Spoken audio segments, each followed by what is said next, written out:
So this had the makings early on of a Sunday afternoon game, kind of lethargic there in the first period, but ended up being a back and forth, kind of a big battle. You said at the beginning of the season you wanted this team to compete, and I think you saw that tonight in being able to compete, coming back from behind, and to get the win in overtime. Yeah, I thought our start was better than it was last night. Still not at the level that we want to be. At least there's a good sign of improvement there. Find ourselves down 3-1, penalty shot, big. We're talking about the next play, and big save by Tomer there, and then we find ourselves tied again, right? So I think when it was tied, another big save from the goaltender. So great job at the PK, scoring a shorthanded goal, 5-on-3. Getting us back in the game. We saw that in Game 1 versus San Jose, getting scored against in a 5-on-3. So great job at the PK, scoring us a goal, and then also in the third period getting a big kill. So battle back from 3-1, battle back from 4-3, and like you said, found a way.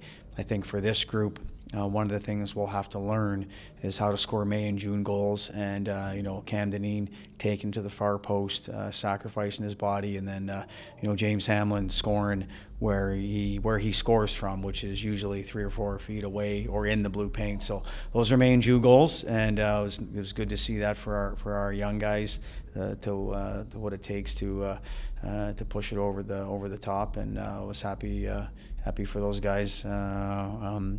To solidify the win. Was that goaltender interference? I think Cam's trying to get that far post, and I think Hammer beats his check up the ice, and I think of it. I don't think Cam is trying to interfere with the goaltender. I think he's trying to score. So, I think fans are wanting to see big hits. I know in Condor's Town they like the physical play. Everyone loves to see a goal, and everybody loves to see, again, in Condor's Town, a good, honest, hard blue collar work with some white collar brain and skill, which we saw those on that goal. So I think for the game in general, I think they need to call that a good goal, which they did. And if it comes back to us on the other way, then, like I said, Cam beats their D-man, and then Hammer beats their guy up the ice. And I think there's some things that are preventable on the other side of it, other than goaltender interference. The one probably downside for this game would be the power play. There were 6 power plays. I mean, you did get the 5-on-3, but at times it seems really disjointed. Just a lot of offsides, entering the zone. Yeah. Just was a case of just the guys just not being on the same page. I think they're just out of sync a little bit, and when they're out of sync a little bit, or a little bit of frustration creeps in, and those are good learning moments to when you're finished being frustrated, you still got to deal with staying on side or coming together with speed or making clean passes, and those are all correctable things. I think scoring that 5-on-3 put us within 1.